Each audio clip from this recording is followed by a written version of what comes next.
Harry, it was fascinating to see the number of in-game kind of tactical changes that the head coach made in that Serbia match. One of which, midway through the first half, where you all came over for the kind of chat, the squad, the tactical change, saw you go a lot deeper, almost like a quarterback, it felt, for quite a long time. What do you make of all of that?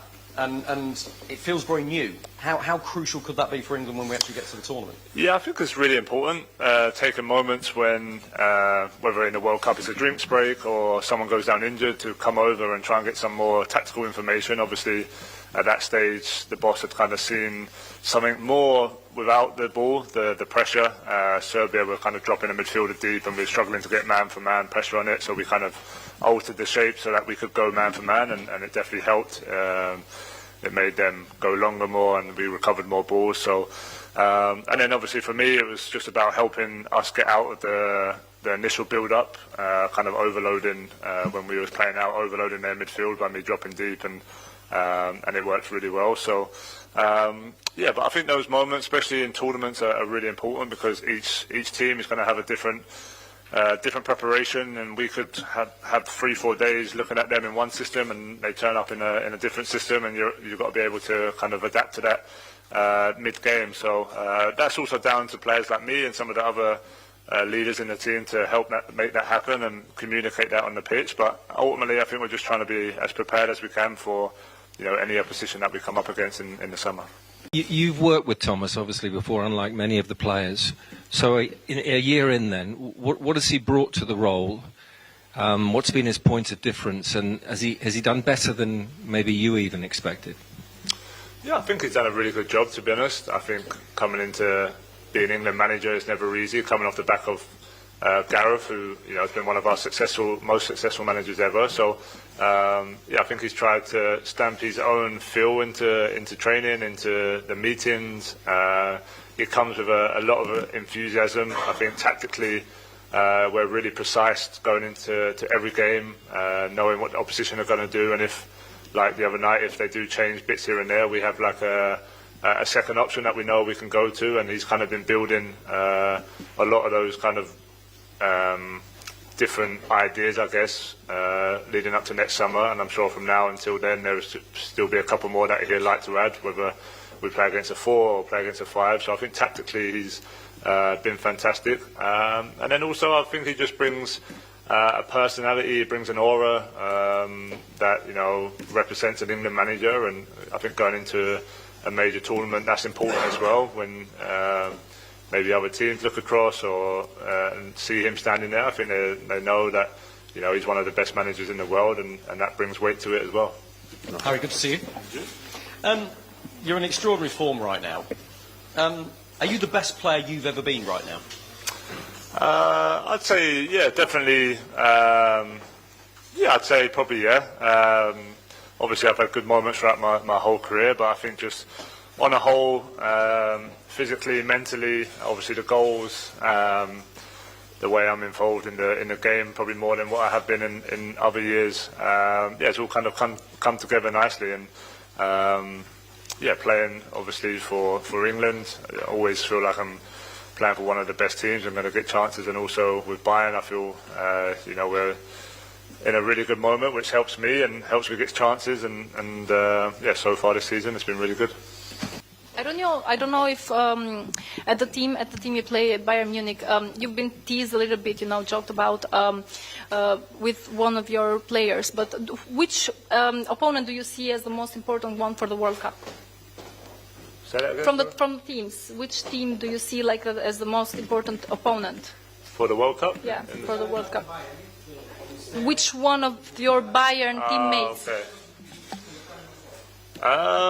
Yeah, I mean, obviously France are going to play a big part in next year's World Cup. Me and Michael get on really well, and we joke about what it's going to be like next summer for sure, and with Upa as well. So yeah, and also most of the German team, Germany, are going to be wanting to go far in the tournament. So I think there's healthy competition and healthy banter between the guys to really see who can get their hands on obviously the World Cup next summer. But that's, I think, part and parcel of every club, and I enjoy those kind of conversations, especially with Michael. There's a nice bit of symmetry about this game, it feels, because obviously your first game in charge of England was Albania back in March. There aren't a lot of differences. I was looking at the squad that you selected back then. There's not an awful lot of differences to the squad you're picking now, maybe because of a few injuries and that sort of thing. But how have you changed in that time, do you think? And what have you learned since that opening game? Well, I learned a lot about the job. I had to learn the job because it's very different from club football. I think all of us grew together, and we started with very good results in the first camp, and with solid, serious performances, 2 good wins, 2 clean sheets. I learn a lot. I learn a lot about football because my assistant coaches keep me on my toes with new information, new strategies, new ways to play, new data about physical input and output, and that is good. That is needed. That we are like on top of the game as coaches to influence our players. But yeah, it's nice. We want to win again. We face the Albanian side tomorrow, which is difficult to break down. So maybe just over the period of the qualification, we learned that they only conceded 3 goals, 2 from us and only 1 more. So it's difficult to create chances, difficult to score against them. And we need to take the next step tomorrow in our own development to have a chance to beat them.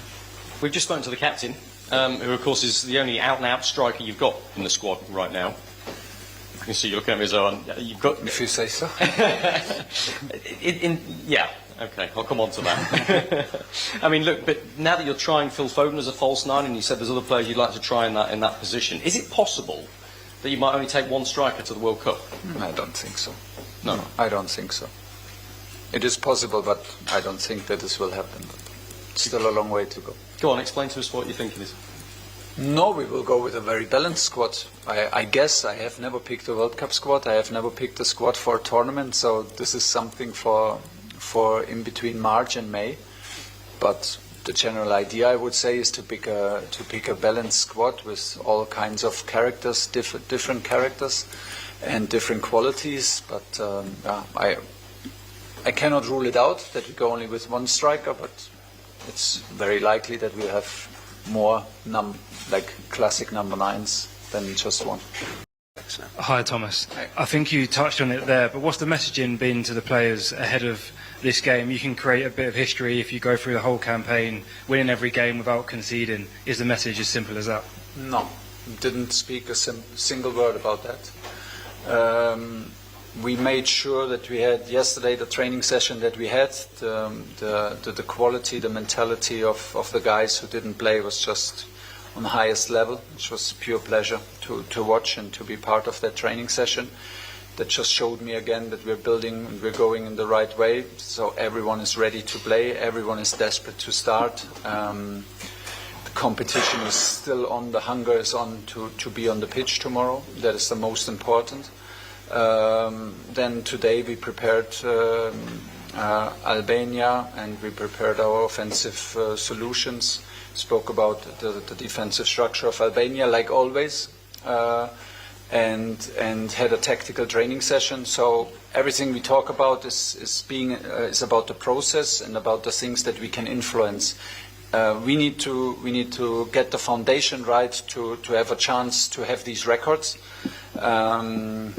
Just by thinking about it or by talking about it, nothing will change. We need to deliver tomorrow again, and like I said, the feeling and the trust is absolutely there because I witnessed this in camp. So I trust my players to perform again tomorrow.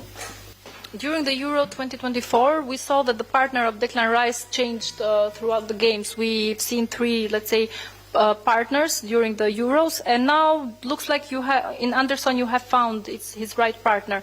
Are we going to see him again playing tomorrow? Yeah, you're very right. Elliot and Declan are at the moment ahead in midfield. They're a very good pair, and they complement each other very well. We are very happy with both of them performing on highest level in club and for us as a country. So biggest compliment to both of them. I'm not sure, like we took care already of Declan and took him and Harry out after 65 minutes to have the chance to let him play again. But like for everyone else, let's see. Elliot played, I think, 90 minutes again. And it's the first season for him to also be involved in international games with Nottingham Forest. So he plays a lot because he's a key player there. For Declan, he is more used to it. And we will wait for the feedback later of the physios, of the medical department, and then decide tomorrow. You were probably present at the draw. Did you think at that moment, after the draw was shown, that Albania would be?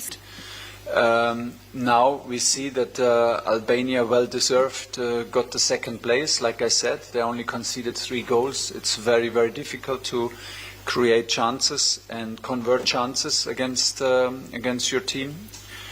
So they are well trained, they are well drilled. I think we will dominate the game. I think and I hope. But ball possession alone will not do it. So we need to control the game, but we need also be aware to control the counterattacks. Maybe even before they create even counter chances, we need to control them.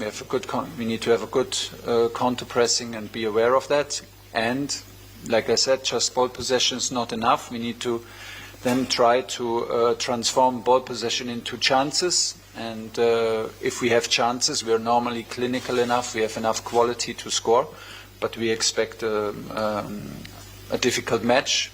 Albania is well deserved on the second place, and it's difficult to play away in Albania because it's emotional and so good match. Thank you for the assist you gave us the other day, because beating Serbia allowed also us to get the playoff. And the question I have is, you've worked with Broja before at Chelsea. Do you think that he's that dangerous, that maybe that clean sheet that you've been having till now can break maybe and he can score tomorrow? Well, we know that a clean sheet can always break in football. We are very well aware of that. Of course, I know Armando very well because he was my player at Chelsea. He plays now very regularly for your national team, for Albania. He plays mostly on the right wing. This is where we expect him tomorrow. So he brings directness, he brings speed, he brings physicality to the match. He's always dangerous because he thinks about scoring and assisting. We are aware of that. I hope we will have solutions for it to defend him. And in general, I mean, I just hope and I feel that the hunger for us to win and to achieve something is bigger than the fear of losing and the fear of maybe losing a record of clean sheets. These things just happen. So we are well aware that we put a lot of effort in to defend as a team, and it's only possible to have so many clean sheets if we defend properly as a team, which is the case. But you also need a bit of luck in certain moments, and we should not focus on that too much. What we have to lose, we should be more excited by the next match, by the next possibility to show our quality and to have another exciting match and intense match ahead of us, like 2 days ago, and be ready for that. I guess you have analyzed Albania tactically also for tomorrow's match. What are the strongest point of this team, of the Albanian team? First of all, I think the structure, the defensive structure, the discipline, and the work rate, and the compactness, and the teamwork to defend. And then they are very, very strong in counterattacks. They are very flexible in the midfield of 3. They change a lot the positions, which will be quite demanding to defend against. They have a lot of rotations in their midfield of 3, and they like to attack then on the right side with a lot of speed. It's dangerous crosses. So it's a full package, and everything what we analyze is just a prediction. It's just what we predict will happen. We will always make sure that the players are hopefully able to adapt on what is needed on the pitch, because they are the ones on the pitch, and need to answer the questions that the opponents ask us.